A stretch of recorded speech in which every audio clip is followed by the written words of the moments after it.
Hi hello everybody welcome back to box football. അപ്പോൾ ഇന്ന് നമ്മൾ സംസാരിക്കാൻ പോകുന്നത് വേൾഡ് കപ്പ് ക്വാളിഫയേഴ്സിനെ പറ്റിയാണ്. അതും യൂറോപ്പിൽ നിന്ന് ആരൊക്കെ വേൾഡ് കപ്പിൽ ക്വാളിഫൈ ചെയ്യും എന്നുള്ളതിന് ഉള്ളൊരു വീഡിയോ ആയിട്ടാണ്. കാര്യം എന്ന് വെച്ചാൽ ഇത്തവണ ചെയ്യാൻ കാര്യം എന്ന് വെച്ച് കഴിഞ്ഞാൽ ഇത് ആക്ച്വലി ഒരു ലേറ്റ് വീഡിയോ ആണ്. അതായത് യൂഷ്വലി നമ്മൾ ഇൻക്ലൂഡിങ് മൈസെൽഫ് ഈ ഇൻ്റർനാഷണൽ ബ്രേക്കിനെ ഒന്നും അത്രയ്ക്ക് കാര്യമായിട്ട് എടുക്കാറുമില്ല, കളികൾ ഒരുപാട് സ്കിപ്പ് ചെയ്യാറൊക്കെ ഉണ്ട്. പക്ഷേ ഇത്തവണത്തെ മാച്ച് ഡേ എന്ന് പറയുന്നത് UEFA വേൾഡ് കപ്പ് ക്വാളിഫയേഴ്സിൻ്റെ ലാസ്റ്റ് മാച്ച് ഡേ ആണ്. ഇതിൽ നിന്ന് നമുക്കറിയാം 12 ടീമുകൾ ഡയറക്റ്റ്ലി നമ്മൾ വേൾഡ് കപ്പ് കളിക്കുമെന്ന് ഉറപ്പിക്കാം ഈ ട്യൂസ്ഡേയോടുകൂടി. അപ്പം ഇന്ന് സൺഡേ തന്നെ പോർച്ചുഗലിൻ്റെ കളിയുണ്ട്. അപ്പോൾ ഇന്നറിയാം പോർച്ചുഗൽ ഡയറക്റ്റ്ലി ക്വാളിഫൈ ചെയ്തോ ഇല്ലയോ എന്ന്. അതിൽ ആദ്യം പറയണമെന്ന് വെച്ച് കഴിഞ്ഞാൽ എത്ര ടീമുകൾക്ക് യൂറോപ്പിൽ നിന്ന് ക്വാളിഫൈ ചെയ്യാമെന്ന് ചോദിച്ചു കഴിഞ്ഞാൽ 16 ടീമുകൾക്ക് യൂറോപ്പിൽ നിന്ന് വേൾഡ് കപ്പ് കളിക്കാൻ ക്വാളിഫൈ ചെയ്യാം. നമുക്കറിയാം വേൾഡ് കപ്പ് ഇത്തവണ മാറ്റത്തോടു കൂടിയാണ് നടക്കുന്നത്. 32 ടീമുകളാണ് യൂഷ്വലി വേൾഡ് കപ്പുകളിൽ ഉണ്ടാവാറുള്ളതെങ്കിലും അടുത്ത വർഷം നടക്കാൻ പോകുന്ന USA, മെക്സിക്കോ, കാനഡയിൽ വെച്ച് നടക്കാൻ പോകുന്ന വേൾഡ് കപ്പ് ടൂർണമെൻറ്റിൽ 48 ടീമുകളാണ് ഫിഫ അണിനിരക്കാൻ നോക്കുന്നത്. അപ്പോൾ അതിൽ 33% ടീമുകൾ യൂറോപ്പിൽ നിന്ന് അവർക്ക് സാധ്യതകളുണ്ട്. അതായത് 16 ടീമുകൾക്ക് യൂറോപ്പിൽ നിന്ന് ആ 48 ടീമുകളുടെ ഇടയിൽ ഭാഗമാവാൻ പറ്റുന്നതാണ്. അപ്പോൾ 16 ടീമുകൾ ആരൊക്കെ എന്നുള്ളതിനുള്ള ഒരു വീഡിയോ ആണിത്. അപ്പം മെയിൻലി എൻ്റെ ഉദ്ദേശം എന്ന് പറഞ്ഞു കഴിഞ്ഞാൽ ഈ ഫൈനൽ മാച്ച് ഡേ ഈ ട്യൂസ്ഡേയോടുകൂടി നമുക്കറിയാം ഏതൊക്കെ 12 ടീംസ് കയറി എന്നുള്ളത്. എന്തുകൊണ്ട് 12 എന്ന് ഞാൻ പറഞ്ഞുതരാം. പക്ഷേ ഇൻ്റർനാഷണൽ ബ്രേക്ക് കുറച്ചുകൂടെ ഇമ്പോർട്ടൻസ് ഉള്ളതാണ്. അറ്റ്ലീസ്റ്റ് ഈ 5 കളികൾ അല്ലെങ്കിൽ ഈ ട്യൂസ്ഡേ വരെയുള്ള കളികൾ ഇമ്പോർട്ടൻ്റ് ആണെന്ന് കാണിക്കാൻ വേണ്ടിയുള്ള ശ്രമിക്കുന്ന ഒരു വീഡിയോ ആണ്. അപ്പോൾ എങ്ങനെയാണ് ഈ UEFA ക്വാളിഫയേഴ്സ് നടക്കുന്നതെന്ന് വെച്ച് കഴിഞ്ഞാൽ ടോട്ടൽ 12 ഗ്രൂപ്പുകളുണ്ട്. 12 ഗ്രൂപ്പുകളിൽ 7 ഗ്രൂപ്പുകളിൽ 5 ടീമും ബാക്കി 5 ഗ്രൂപ്പുകളിൽ 4 ടീമുകളും വെച്ചിട്ടാണ്. അപ്പോൾ എങ്ങനെ ഡിസൈഡ് ചെയ്യും ഏത് ഗ്രൂപ്പിന് 4 ടീം കൊടുക്കണമെന്ന്? അതിന് മെയിൻലി ഉള്ളതെന്ന് വെച്ച് കഴിഞ്ഞാൽ ഈ നേഷൻസ് ലീഗ് എന്ന് പറയുന്നത് ഈ വേൾഡ് കപ്പ് ക്വാളിഫയേഴ്സ് വരുമ്പോൾ ഭയങ്കര ഇമ്പോർട്ടൻ്റ് ആയി വരുന്നുണ്ട്. അതിൽ മെയിൻലി ഈ നേഷൻസ് ലീഗ് ഫൈനൽസ് കയറിയ ടീമുകൾക്ക് കൂടുതൽ കളികൾ അവർ കോമ്പറ്റീറ്റീവ്ലി കളിക്കുന്നത് കൊണ്ട് ആ നേഷൻസ് ലീഗ് കയറിയ ടീമുകൾക്ക് ആ ടീം ഹെഡ് ചെയ്യുന്ന ഗ്രൂപ്പുകൾക്കായിരിക്കും 4 ടീമുകൾ മാത്രമായിട്ടുള്ളത്. ബാക്കി ഉള്ള 7 ഗ്രൂപ്പുകൾക്കും 5 ടീമുകളിലായിരിക്കും ഉണ്ടാവുക. അതിലെങ്ങനെയാണ് ടീമുകളെ അങ്ങോട്ടും ഇങ്ങോട്ടും വേറെ രീതിയിൽ ഡിസൈഡ് ചെയ്യുന്നതെന്ന് വെച്ച് കഴിഞ്ഞാൽ പിന്നെ ഫിഫ സീഡിങ്, അതായത് ഫിഫ റാങ്കിങ് വെച്ചുള്ള സീഡിങ് വെച്ചിട്ട് ബാക്കിയുള്ള ടീംസിനെ ഫില്ല് ചെയ്യും. പിന്നെ വേറെ കുറച്ച് കാര്യങ്ങൾ നോക്കുന്നതെന്ന് വെച്ച് കഴിഞ്ഞാൽ നേഷൻസ് ലീഗിൻ്റെ പൊസിഷൻസ്, പിന്നെ യുഎഫയുടെ റെസ്ട്രിക്ഷൻസ് ഉണ്ട് ഒരുപാട്. അതായത് ചില കൺട്രീസ് തമ്മിൽ പൊളിറ്റിക്കലി പ്രശ്നങ്ങൾ, സെർബിയ, കൊസോവ, അങ്ങനത്തെ കുറേ രാജ്യങ്ങൾ തമ്മിലുള്ള പൊളിറ്റിക്കൽ ഇഷ്യൂസും പിന്നെ അധികം എക്സസീവ് ഡിസ്റ്റൻസുകൾ ട്രാവൽ ചെയ്യാന്ന്. ഇപ്പം ഫോർ എക്സാമ്പിൾ അസർബൈജാൻ്റെ കൂടെ ഒരിക്കലും ഐസ്ലൻഡും ജിബ്രാൾട്ടറിനെ ഒരുമിച്ചിടില്ല. അത് ഒരുപാട് എക്സസീവ് ട്രാവൽ വേണ്ട സാധനമാണ്. അതുപോലെ തന്നെയാണ് ക്ലൈമറ്റ് ഇഷ്യൂസ്. ഒരിക്കലും 2 എക്സ്ട്രീം വെതർ കണ്ടീഷൻസിലുള്ള ക്ലൈമറ്റിലുള്ള ടീമുകൾ ഒരുമിച്ചില്ല. ഫോർ എക്സാമ്പിൾ ഫെറോ ഐലൻഡും ഐസ്ലൻഡും പോലെയുള്ള രാജ്യങ്ങൾ ഒരുമിച്ച് ഒരു ഗ്രൂപ്പ് വരില്ല. അപ്പോൾ ഇതൊക്കെയാണ് ഗ്രൂപ്പ് നിർണ്ണയിക്കുന്ന കുറേ കാര്യങ്ങൾ. അപ്പം ഇതിൽ നമ്മളിപ്പോൾ നോക്കണമെന്ന് വെച്ച് കഴിഞ്ഞാൽ എന്നിട്ട് എന്ത് ചെയ്യുമെന്ന് വെച്ച് കഴിഞ്ഞാൽ ഈ ഗ്രൂപ്പിൽ എല്ലാ ടീമുകളെയും home and away round robin ഫോർമാറ്റിൽ കളിക്കും. അതായത് ഹോം ആൻഡ് അവേ കളിക്കും.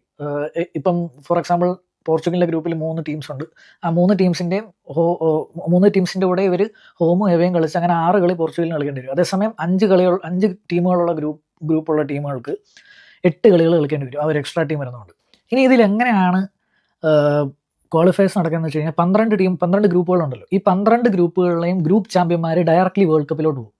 അതായത് ഡയറക്റ്റ്ലി അതിന് പിന്നീട് കളികളോ ഒന്നുമില്ല. അതായത് ഈ ട്യൂസ്ഡേയോട് ഞാൻ പറഞ്ഞ ട്യൂസ്ഡേയോട് കൂടി നമുക്ക് ഈ 12 ടീമുകളെ അറിയാൻ പറ്റും. ഇപ്പം തന്നെ നമുക്ക് actually Croatia group L champions ആയിട്ട് ജയിച്ച് കയറിയിട്ടുണ്ട്. അതുപോലെ തന്നെ ഇംഗ്ലണ്ട് ഗ്രൂപ്പ് കെ ചാമ്പ്യൻസ് ആയിട്ട് ജയിച്ച് കയറിയിട്ടുണ്ട്. ഫ്രാൻസ് ഗ്രൂപ്പ് ഡി ചാമ്പ്യൻസ് ആയിട്ട് ജയിച്ച് കയറിയിട്ടുണ്ട്. ഈ 3 പേര് ലാസ്റ്റ് മാച്ച് ഡേ കളിക്കുന്നതിന് മുന്നേ തന്നെ അവരുടെ വേൾഡ് കപ്പ് സ്പോട്ട് ഉറപ്പിച്ചിട്ടാണ് ഇറങ്ങുന്നത്. പക്ഷേ ബാക്കി 9 സ്ലോട്ടുകൾ ഇനിയും ബാക്കിയുണ്ട് എന്നുള്ളത് എക്സൈറ്റിംഗ് ആക്കുന്ന ഒരു കാര്യമാണ്. അപ്പോൾ ഈ 12 ഗ്രൂപ്പ് ചാമ്പ്യന്മാർ കയറി പോകുന്നത് ഒഴിച്ചു നിർത്തി കഴിഞ്ഞാൽ ബാക്കി ഈ 4 ടീമുകൾ എവിടെ നിന്ന് വരുമെന്ന് വെച്ച് കഴിഞ്ഞാൽ ഈ എല്ലാ ഗ്രൂപ്പിലെയും റണ്ണേഴ്സപ്പ് ഉണ്ടാവുമല്ലോ, സെക്കൻഡ് പ്ലേസ് ഉള്ളവർ. അപ്പോൾ ടോട്ടൽ എല്ലാ ഗ്രൂപ്പും കൂടെ 12 റണ്ണേഴ്സപ്പ് കാണും. ഈ 12 റണ്ണേഴ്സപ്പും ഇനിയുള്ളതാണ് കുറച്ചുകൂടെ ഇമ്പോർട്ടൻ്റ് സെൻസ് കൺഫ്യൂസിങ് ആയിട്ടുള്ള ഈ 12 ടീമുകളും പ്ലസ് 4 ടീമുകൾ നാഷൻസ് ലീഗിൽ നിന്ന് വരും.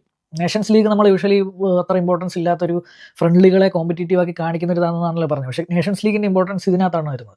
ഈ 4 ടീമുകൾ നേഷൻസ് ലീഗിൽ നിന്ന് വരുന്നത് ഏതാണെന്ന് വെച്ച് കഴിഞ്ഞാൽ ഈ നേഷൻസ് ലീഗിൽ ഒരുപാട് ഗ്രൂപ്പുകളുണ്ടല്ലോ. എൻ്റെ ഒരു നേഷൻസ് ലീഗ് വീഡിയോ ഞാൻ ഇട്ടിട്ടുണ്ട്, അത് വേണമെങ്കിൽ നിങ്ങൾക്ക് പോയി കാണാം. അപ്പോൾ അതിനകത്ത് ഓരോ ഗ്രൂപ്പുകളായിട്ട് തിരിച്ചിരിക്കുകയാണ്. അപ്പോൾ ഏതെങ്കിലും ഒരു ഗ്രൂപ്പ് ചാമ്പ്യൻ നേഷൻസ് ലീഗിലെ ഈ ഫസ്റ്റോ സെക്കൻഡോ പ്ലേസ് വേൾഡ് കപ്പ് ക്വാളിഫയേഴ്സിൽ വരാൻ പറ്റിയിട്ടില്ലെങ്കിൽ അവരെ ഇതിനകത്തോട്ട് ഉൾക്കൊള്ളിക്കും. അങ്ങനത്തെ 4 ഗ്രൂപ്പ് ചാമ്പ്യന്മാർക്കും കൂടെ ഇതിനകത്ത് കയറാൻ പറ്റും. ഇതുകൊണ്ടാണ് ഇപ്പം UEFA നാഷൻസ് ലീഗ് ഒരു ഇമ്പോർട്ടൻറ്റ് ടൂർണമെൻ്റ് ആയിട്ട് മാറാൻ പോകുന്നത്.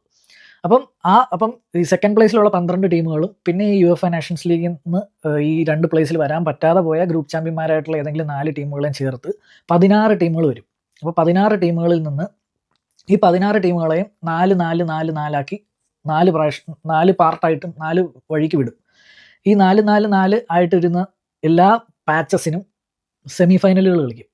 സെമി ഫൈനൽ 1 ലെഗ്ഡ് ആണ്, സിംഗിൾ ലെഗ്ഡ് ആണ്. ഇതൊരു ഹോം അവേ ഒന്നുമല്ല. എനിക്ക് തോന്നുന്നു ന്യൂട്രൽ വെന്യൂവിലും സിംഗിൾ ലെഗ്ഡ് ആയിട്ട് സെമി ഫൈനലും കളിക്കും, ഫൈനലും കളിക്കും. അപ്പോൾ ഒരു 4 ടീമിൻ്റെ ബ്ലോക്കിൽ സെമി കളിച്ച് 2 ടീമായി ചുരുങ്ങി, അത് കഴിഞ്ഞ് ഫൈനൽ കളിച്ച് 1 ടീമായിട്ട് ചുരുങ്ങും. അങ്ങനെ ഓരോ ബ്ലോക്കിൽ നിന്നും ഓരോ ടീമുകൾ ഫൈനൽ ജയിച്ച് പ്ലേ ഓഫ്സ് ആണ് പറയുന്നത്. അപ്പോൾ ഇതിൽ ഓരോ ടീമുകളും ഫൈനൽ ജയിച്ച് അങ്ങനെ 4 ടീമുകളും കൂടെ വന്ന് ആ 4 ടീമുകൾ ഈ ഗ്രൂപ്പ് ചാമ്പ്യന്മാരോട് ചേർന്ന് 16 ടീമുകൾ ടോട്ടലാക്കിയാണ് യൂറോപ്പിനെ റെപ്രസെൻറ്റേറ്റ് ചെയ്തുകൊണ്ട് വേൾഡ് കപ്പിൽ പോകുന്നത്. അപ്പം ഇത് അത്യാവശ്യം മനസ്സിലായെന്ന് ഞാൻ വിശ്വസിക്കുന്നു.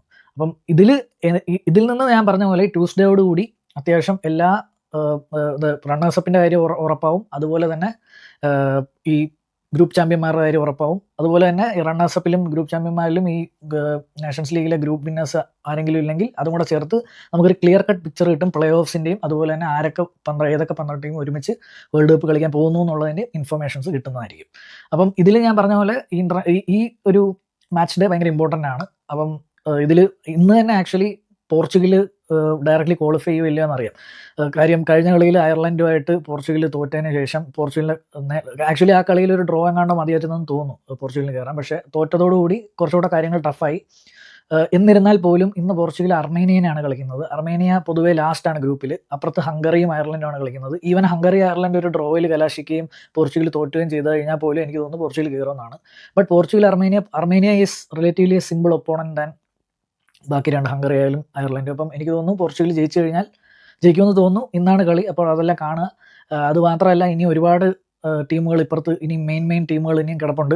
അതിൽ വേറൊരു ഇമ്പോർട്ടൻ്റ് ആയിട്ടുള്ള കളി നിങ്ങളുടെ മുന്നിലേക്ക് ഞാൻ വെക്കുന്നതെന്ന് വെച്ച് കഴിഞ്ഞാൽ ജർമ്മനി വേഴ്സസ് സ്ലോവാക്കിയ എന്ന് പറഞ്ഞ കളി ഭയങ്കര ഇമ്പോർട്ടൻ്റ് ആണ്. കാര്യം എന്ന് വെച്ച് കഴിഞ്ഞാൽ 2 പേർക്കും ഇപ്പോൾ ഒരേ പോയിന്റുകളാണുള്ളത്. അപ്പം വിന്നർ ടേക്സ് ഇറ്റ് ഓൾ എന്നുള്ള രീതിയിലാണ് പോകുന്നത്. അതിൽ നേരിയ മുൻതൂക്കം. ഇതിൽ വേറെ കാര്യം എന്ന് വെച്ച് കഴിഞ്ഞാൽ ഗോൾ ഡിഫറൻസ് ആണ് മാറ്റർ ചെയ്യുന്നത്, ഹെഡ് ടു ഹെഡ് അല്ല. അപ്പോൾ ഗോൾ ഡിഫറൻസിൽ ഇപ്പം ജർമ്മനിയാണ് മുന്നിൽ സ്ലോവാക്കിയനെക്കാളും. പക്ഷേ അതുകൊണ്ട് ജർമ്മനിക്ക് either a win or a draw will do it. അഥവാ സ്ലോവാക്കിയ നല്ല ചത്ത് കിടന്ന് കളിക്കും. കാര്യം ഡയറക്റ്റ് ക്വാളിഫിക്കേഷൻ കിട്ടുന്ന പരിപാടിയാണ്. സോ എന്തായാലും സ്ലോവാക്കിയ നല്ല ഫൈറ്റ് ജർമ്മനിക്ക് കൊടുക്കുമെന്ന് ഉറപ്പാണ്. അപ്പോൾ ഈ കളി എന്തായാലും മിസ് ചെയ്യാതെ കാണുക, Germany versus Slovakia. Because it's A do or die match for both the teams. അപ്പം നല്ലൊരു കളിയായിരിക്കും ഞാൻ വിശ്വസിക്കുന്നു. അപ്പോൾ അതാണ് ഏറ്റവും ഇമ്പോർട്ടൻ്റ് ആയിട്ടുള്ള ഗതി തന്നെ മാറ്റാൻ പറ്റുന്നത്, ഗ്രൂപ്പിൻ്റെ ഗതി മാറ്റാൻ പറ്റുന്ന രീതിയിലുള്ള ഒരു കളിയാണ് Germany versus Slovakia. In case Slovakia ജർമ്മനിയെ ബീറ്റ് ചെയ്താൽ ഡയറക്റ്റ്ലി അവർ വേൾഡ് കപ്പിലോട്ട് പോവാണ്. Putting Germany into the playoffs. അത് വലിയൊരു ന്യൂസ് ആവാൻ സാധ്യതയുള്ള ഒരു സാധനമാണ്.